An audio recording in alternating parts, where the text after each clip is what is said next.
오늘 이 실로암이라는 이 그 내용은 보냄을 받은 자의 셈이라, 그런 그 말씀입니다. 그런데 이 예수님께서 이 시각장애인의 그 눈을 뜨게 했던 그때는 사실은 초막절 기간이었어요. 이스라엘 절기 동안에.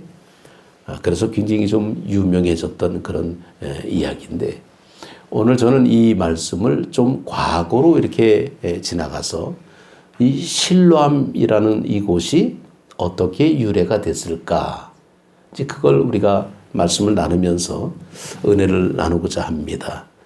사실 유다의 히스기야 왕 그러면 대단히 훌륭한 왕이었습니다. 정말 하나님 앞에 그가 왕이 될 때에 우상을 막 타파하고 그냥 그 성전을 수리하면서 어떻게 하든지 하나님의 말씀으로 살려고 애썼던 출발이 히스기야 왕이었습니다. 그런데 그가 이렇게 은혜 안에서 이렇게 거할 때는 참 좋았는데, 당시 그 아수라는 그 나라가 이 남유다를 침략해 들어오게 됩니다. 참 그때 상황의 모습은 북쪽 이스라엘은 풍전등화 같은 그런 시기고, 남쪽 유다도 마찬가지로 얻어맞는 사람 옆에 있는 사람이 더 떱니다. 차라리 맞으면 속 시원한데 옆에 맞는 사람이 아이고 아이고 하면서 그 소리 들을 때마다 더 긴장되는 바로 그 시기였어요. 그러니 얼마나 무섭고 힘든 시기입니까? 그럴 때에 이 히스기야가 사실은 아수르한테 조공을 바칩니다. 우리 좀 잘 좀 봐달라. 우리는 그냥 열심히 살겠다. 당신들한테 이렇게 좀 많은 것을 좀 갖다 주겠다. 그 얻어먹는 그 아수르 입장에서는 기분이 좋겠죠. 은금 창고를, 보물 창고를 개방해가지고 막 갖다 바쳤습니다. 뭐 안 그러면 어차피 뺏길 것 같으니까 갖다 바쳤는데, 이게 첫 번째 잘못입니다. 아니, 하나님을 의지하는 이 히스기야 왕이 왜 하나님 앞에 기도하지 않고 왜 아수르를 무서워합니까? 우리는 어떤 일을 행할 때에 지레짐작하고 상상하고 생각하고 계산하는 게 너무 빠릅니다. 그래서 조금 좀 힘든 일이 생길 것 같으면 안 됩니다. 힘들어요. 돈도 없는데 우리가 뭘 어떻게 합니까? 그리고 지레짐작하고 포기합니다. 옛날에 그 현대그룹의 그 정주영 회장 있죠, 왕 회장. 그분이 그런 말을 했답니다. 뭔가 좀 일 좀 하려고 그러면 이 상무나 전무, 이사 이런 사람들이 회장님 지금 그거 할 때가 아닙니다. 다른 게 더 급합니다. 뭐 이러면서 막 만류할 때가 있었답니다. 그때 이분이 한 얘기가 첫 마디가 이봐 해봤어? 이거였습니다. 이봐 해봤어? 안 해봤거든요. 해보지도 않고 지레짐작하고 계산하고 머리 굴려가지고 하다 보니까 안 되는 거는 안 돼요. 그러나 해봤어? 그럴 때 하니까 되더라는 겁니다. 현대그룹이 저절로 생길 것 같아요? 아닙니다. 그런 탁월한 정말 그런 그 분들이 계시기 때문에. 그런데 이 히스기야가 그냥 그렇게 처음에는 하나님 앞에 기도하는 것도 잊어버리고 그냥 지레짐작하고 기가 꺾여가지고 아수르한테 그냥 막 갖다 바치고 살살 빌었죠 뭐. 그럼 그때는 싹 지나갔습니다.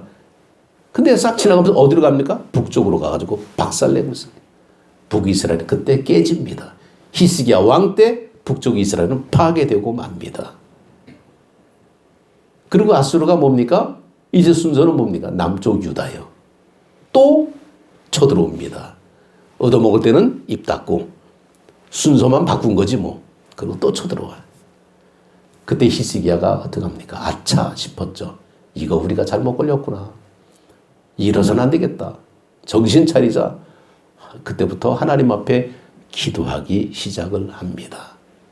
그런데 이 예루살렘이라는 이곳은 상당히 좀 특이한 지역입니다. 제가 예루살렘의 약점 그랬습니다. 여러분 보시기에 사실은 이게 그림이기 때문에 별반 의미는 없지만은 이게 산 능성, 이스라엘이 텔이라 그래가지고 인공 언덕을 만듭니다.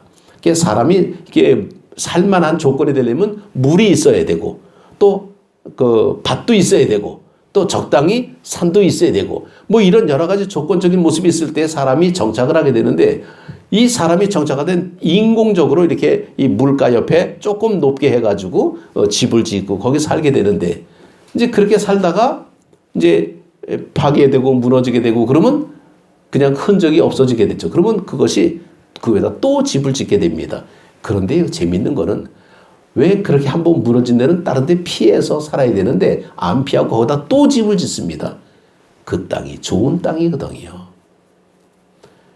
아니 텃밭이 좋으면 그 집 떠납니까? 안 떠나죠. 옆에다 집 또 짓지. 그거 마찬가지로 그렇게 짓는 그런 곳이 이스라엘의 텔이라는 그런 인공 언덕을 지어가지고 집을 짓는 그런 모습이 있는데 이 예루살렘은 사실은 천연적인 그런 난공불락의 그런 장소였습니다. 좀 지대가 높아요. 높다 보니까 거기는 쉽게 적군들이 오기도 힘들고 좀 그런 위치가 있는데 그런데 거기에 뭐가 있냐면요. 생명수 같은 샘이 있습니다. 마르지 않는 샘. 그 샘이 기온샘이었습니다. 그래서 기온샘 때문에 그 이스라엘 사람들은, 예루살렘 사람들은 거기서 정착하게 됐는데 그들이 여부수 족속이었습니다. 가나안의 원주민들이죠. 이 여부수 족속들은 그래서 거기서 이렇게 살면서 기온샘에서 물을 떠다 먹으니까 난공불락이지 거기는 완전히 그냥 만세만석입니다. 누가 쳐들어오지도 못해. 그러다 보니까 이 다윗은 도대체 예루살렘의 약점이 뭐가 있을까를 굉장히 고민하면서 찾게 되는데 이 이스라엘은 항상 뭐라 그러나요? 지대가 유랑 생활하던 그런 사람들이다 보니까 늘 뭐가 중요하면 물이 중요합니다. 그런데 이 예루살렘에 보니까 물이 기온샘이라는 그 샘에서 물을 떠다 먹고 있습니다. 예루살렘은 그 위에 있고 기온샘은 아래에 있습니다. 늘 사람이 내려와서 샘물을 떠가지고 올라가야 됩니다. 아하, 저게 약점이구나. 그리고 예루살렘은 빙 돌려봐도 전부 이렇게 깎아비아리고 낭떠러지 같은 그런 모습인데 겨우 완만한 곳이 북쪽입니다. 한 45m 정도가 조금 완만한데 근데 그곳은 아주 철저하게 지키기 때문에 올라간다는 방법은 있을 수가 없는 그런 장소였습니다. 그래서 다윗은 꾀를 내고 작전을 짰습니다. 그래서 물길로 오는 그 물길, 그들은 비밀 통로를 만들어 가지고 기온샘에 와서 물을 떠다가는 그것을 발견하고 그 비밀 통로를 통해서 다윗이 쳐들어 올라갑니다. 그래서 예루살렘을 점령하게 되고 거기서 다윗 성이라고 만들게 되는 거죠. 그런데 이제 히스기야 때에 오히려 아수르한테 포위를 당해가지고 그런 역전의 모습이 됐다라는 거예요. 이제 여부수 족속이 다윗에게 망한 것처럼 이제 아수르에 의해서 히스기야 유다 민족이 망하게 될 그 지경에 처하게 됐다라는 거예요. 그래서 이 히스기야는 하나님 앞에 기도하면서 지혜를 얻게 됩니다. 야, 이러면 안 되겠다. 저 아수르가 이쪽을 포위하게 되면 우리는 꼼짝없이 죽고 더군다나 물 하나 있는 그 기온샘이 성 밖에 있으니 그것을 뺏기면 우리는 죽는다. 그러니까 기온샘에서 지하 터널을 파라. 그리고 터널을 파기 시작합니다. 그 터널 끝이 어디냐면 실로암이에요. 그때 만든 터널을 히스기야 터널이라 그럽니다. 제가 그 그림을 좀 잠깐 좀 보여드리도록 하겠습니다. 자, 이것이 위에가 이제 다윗성의 모습이고 기온샘이 저 끝에 있습니다. 자, 그런데 이것은 성 밖이에요. 그리고 이 안에 이 실로암 샘이라고 만든 이곳이 이제 그 성 안쪽인데 여기서부터 여기까지 터널을 만드는 것은 이거는 굉장히 힘든 일이죠. 자, 두 번째 그림을 보겠습니다. 자, 이 그림은 터널을 팔 때에 기온샘 쪽에서와 실로암 쪽에서 서로가 같이 양쪽에서 파고 들어가자라고 터널을 파기 시작합니다. 이 터널 길이가 총 533m가 됩니다. 굉장히 길죠. 일자로 쭉 뻗은 터널이 아니라 S코스로 휘어져 있습니다. 그러니 이 터널이 땅속에서 터널을 파는데 문제는 그겁니다. 수로예요. 물이 흘러야 됩니다. 그러면 물이 흐르려면 수평을 맞춰가면서 구배를 잡아가야 돼. 기온샘에 있는 그 높이는 해발 636m입니다. 그런데 놀랍게도 양쪽에서 모르고 뚫었는데 실로암의 샘의 해발 높이는 634m였습니다. 2m 차이밖에 안 났다는 거예요. 기가 막히죠. 그 옛날. 이게 미스테리 가운데 하나입니다. 어떻게 요즘처럼 측량해가지고 찾는 것도 아닌데 땅속에서부터 그냥 지하 636m를 파고 들어가는데 거리가 533m입니다. 이걸 양쪽에서 파고 들어가는데 이 수평 격차가 2m 차이밖에 안 날 정도로 기온샘은 636m, 실로암샘은 634m. 물이 2m 차이로 완만하게 흐르도록 만들었다는 겁니다. 자, 이게 이제 성의 구조의 그 사진이죠. 이 점점점 하고 있는 이 표현이 터널을 판 터널이에요. 그러니 이 히스기야 이 터널, 실로암 터널이다 그러는데 이 터널이 얼마나 S코스입니까? 이걸 땅속에서 어떻게 양쪽에서 파고 들어가서 어떻게 만납니까? 이 사실은 후에 발견이 됩니다. 수에 그 실로암샘 근처에서 놀던 어떤 아이가 옛날 그 비문 하나 발견했는데 비문을 보니까 비문에 이렇게 양쪽에서 터널을 뚫어서 서로 양쪽에서 쇠사랑 소리가 짤랑짤랑 날 정도로 그렇게 만나고 기뻐했다라고 기록이 나오고 있더라는 거예요. 이 실로암 이 터널이 이렇게 엄청난 그 역사를 이루게 됩니다. 자, 이게 단면이에요. 이렇게 높습니다. 636m. 이쪽이 기온샘이고 이쪽이 실로암샘입니다. 그러니 실로암샘까지 기온샘에서 물이 완만하게 흘러야 되는데 여기는 어떻게 되느냐? 위에서 계단을 타고 내려와요. 지하로 이렇게 쭉 내려오는 길을 만들어 놨습니다. 이제 이걸 이제 그 한국말로 번역한 이 부분인데, 그래서 이 히스기야 때에 기온샘에서 실로암샘까지 못을 터널을 뚫은 다음에 밖을 다 배쇄시켜 버립니다. 왜냐하면 그게 있으면 물길을 다 끊어버리니까 자기들이 미리 막아버린 거예요. 그리고 물은 이쪽으로 돌린 겁니다. 이 실로암샘에서. 참 그 엄청난 그런 역사를 이룬 것을 볼 수 있죠. 자, 그런데 이 다윗이 정말 이 그 실로암에서 정말 이렇게 그 샘물을 받아 먹으면서 하나님 앞에 기뻐할 때에 아수르는 밖에서 이거 어떡하지? 이거 어떡하지? 그러면서 쩔쩔매다가 그냥 철수했다라고 기록이 납니다. 열왕기하 18장에. 참 그런 이 내용들의 모습을 보게 되면 그래서 이 기온샘, 이 기온이라는 것은 터지다라는 의미를 가지고 있는데 이 기온샘에서는 사실은 어떤 일이 있냐면 옛날에 솔로몬이 왕의 치기를 바로 여기에서 기름 부음을 받는 장소가 기온샘 쪽이었습니다. 그러니까 이 기온샘은 상당히 아주 그 유명한 어떤 그런 그 장소가 될 수 있죠. 이게 1880년에 한 소년이 정말 그 고대 히브리어 비문을 발견했는데 이 비문에 이렇게 기록이 되어 있습니다. 양쪽에서 자기의 동료를 부르는 소리가 들렸다. 곧 터널이 맞뚫렸고 채석공들의 도끼와 도끼가 서로 부딪혔다. 라면서 터널이 관통되는 순간을 묘사하고 있습니다. 자, 그런데 문제는 보십시오. 이 예루살렘이라는 이곳은 사실은 메리트가 별로 없는 그런 지역입니다. 왜? 첫째, 언덕에 있어요. 이 언덕 위에 있다라는 것은 이것은 사람들이 모이는 곳이 아니라는 겁니다. 모이는 곳은 어디입니까? 땅 밑이에요.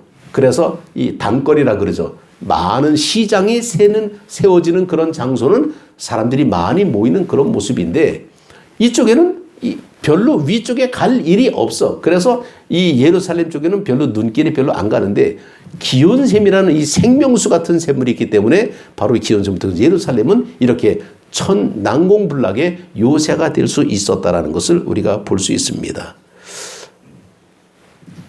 이 그 실로암 샘을 이렇게 만들어 놓고 그들은 하나님 앞에 감사하면서 풍부한 물을 마시면서 하나님 앞에 기뻐할 때에 하나님께서 그렇게 말씀합니다. 자, 너희는 마음을 강하게 하며 담대히 하고 아수르 왕과 그 쫓는 온 무리로 인하여 두려워 말며 놀라지 말라. 우리와 함께하는 자가 저와 함께하는 자보다 크니 저와 함께하는 자는 육신의 팔이요 우리와 함께하는 자는 우리 하나님 여호와시니라. 반드시 우리를 도우시고 우리를 대신하여 싸우시리라. 역대하 32장에 이 말씀이 나옵니다. 이들은 실로암 그 물가에서 물을 마시면서 이 아수르하고 전투를 벌이고 있을 때에 하나님께서는 놀라운 역사를 일으켜 주십니다. 하룻밤 사이에 18만 5천 명을 전부 죽여버리고 맙니다. 하나님이 하시는 일이에요. 그러니까 아수르는 포위했다가 완전히 기절할 정도로 망해서 쫓겨갈 수밖에 없었고 그때 쫓겨갔던 아수르 왕은 자기 나라에서 암살당하고 맙니다. 이런 그 비극적인 그 모습이 우리가 이제 실로암에서 우리가 볼 수가 있는데 이 실롬이라는 이곳에 수많은 군사를 이끌고 쳐들어왔던 이 아수르 정말 이 아수르가 이 그 예루살렘에 들어오질 못하니까 밖에서 막 항복하라고 떠들어댑니다. 그런데 이 아람 말로 떠들면 알아듣지 못하겠죠. 그러니까 히브리 말로 항복하라라고 떠듭니다. 이게 얼마나 기가 막힌 일입니까? 이 아람 사람들이 다시 말해서 아수르는 아람 사람들인데 이 사람들이 와서 히브리 말로 야 너희들 항복하면 살려주마 문 열고 나와라 너희들 그 안에 있으면 너희들이 다 포위했으니까 다 굶어 죽을 것이다 라고 했는데 사실은 기온샘은 폐쇄했지만은 수로를 실롬으로 끌었기 때문에 그 안에서는 우리는 안 나간다 라고 버티고 있었습니다. 밖에서는 하나님이 역사하셨죠. 그래서 그들은 이제 승리를 할 수밖에 없었고 이 기온샘을 통해서 하나님의 역사가 운행되고 있었다 그러면 실로암 터널은 정말 하나님의 놀라운 그 은혜 환난 가운데서 성도들이 승리할 때까지 인내하고 기다리는 역사가 실로암 터널을 통해서 우리는 확인할 수 있습니다. 저는 이 말씀을 묵상하고 기도하면서 이렇게 생각해 봤습니다. 야, 우리 교회가 어디냐? 예루살렘이구나. 그러면 어떡합니까? 기온샘은 어디입니까? 저 송월 아파트요. 그거 다 묶어버려야 돼. 그리고 수로를 실로암으로 뚫어야 됩니다. 하나님 놀라운 역사, 인내와 은총의 수로를 히스기야 터널을 뚫듯이 우리는 이곳을 들고 우리는 하나님 앞에 찬양하며 기뻐해야 됩니다. 그럼 밖은 어떻게 됩니까? 하나님이 알아서 다 전멸시켜버리죠. 이 안에 있는 자들은 다 구원을 얻게 됩니다. 이 터널을 뚫는 이 작업을 우리는 전도라고 할 수 있겠죠. 우리가 수고해야 되고 우리가 인내해야 되고 견뎌야 됩니다. 아무도 이곳에 찾아오는 사람 없습니다. 동네에서 좀 멀어 보이고 일단은 저 위에 있네 쳐다보지 않습니다. 교회 모르는 사람 없더라고요. 제가 연합해서 다니다 보니까 나주 안디옥에는 다 알아. 그런데 참 사람들이 참 못 와. 그 못 오는 것 가운데 하나는 이 길 건너서 언덕까지 와야 되는 이게 굉장한 정말 핸디캡들이 있더라고요. 그래서 우리는 생각합니다. 터널을 뚫자. 히스기야 터널을 뚫듯이 우리가 전도해서 하나님의 놀라운 역사의 모습을 끌어당길 수 있어야 됩니다. 근데 이 일은 누가 해주는 게 아니에요. 우리가 해야 됩니다. 그래서 우리는 정말 하나님 은혜 속에서 이 비밀 통로를 만들어서 정말 하나님 앞에 믿음으로 나아갈 때에 절대적인 훈련이 있어야 됩니다. 양쪽에서 파고 들어가는 작업을 해야 돼요. 한쪽에서만 방향이 삐뚤어져도 만나지 못합니다. 에스코스요. 이건 절대 순종을 의미하고 있습니다. 철저하게 하나님께서 인도하시고 있다는 거죠. 이걸 우리는 정말 하나님 은혜 속에서 감사해야 되는데 이 일은 우열이 없습니다. 교회는 계급사회가 아니라 그랬죠. 교회는 하나님의 자녀들의 가족입니다. 우리는 여기서 서로를 위하고 서로 기도하고 서로 협력하고 남보다 내가 먼저 하나님 앞에 나서고 헌신하고 봉사할 때에 이 터널이 뚫려지게 될 것입니다. 바로 이것이 예루살렘의 약점이 오히려 히스기야 터널을 통하는 놀라운 은혜의 실로암 샘물이 생겨지게 됐고 예수님 시대에 이곳에서 보냄을 받은 자의 샘, 어떤 맹인이 눈을 뜨는 기적을 경험하게 됩니다. 정말 이 눈 뜬 이 시각장애인이 하는 얘기가 있습니다. 내가 눈을 뜨긴 떴는데 예전에 내가 못 봤다. 그런 눈을 떴다. 나를 누게 뜨게 했는지 누군지 난 잘 모르겠다. 그때 주님이 말씀하죠. 내가 그리스도라. 우리는 그리스도를 만났습니다. 우리는 정말 주님의 은혜 속에서 이곳에서 정말 그 실로암의 아름다운 은혜를 우리가 경험할 수 있어야 됩니다. 예루살렘에 가게 되면 이 히스기야 터널, 실로암 터널을 걸어가는 그런 코스가 있는데 저는 거기를 가보진 못했습니다. 그러나 거의 근처까지는 가봐서 계단에서 쭉 실로암으로 내려가는 그 계단, 시간상 우리는 내려가지 못했는데 그 계단을 내려가게 되면 거기가 바로 샘이 있는 실로암 물가였다는 것을 우리가 기억할 때에 실로암 생각만 해도 얼마나 가슴 벅찬 일인지 모릅니다. 우리 이 시간에 한번 찬양하겠습니다. 우리 같이 실로암 찬양을 우리 같이 한번 찬양합니다.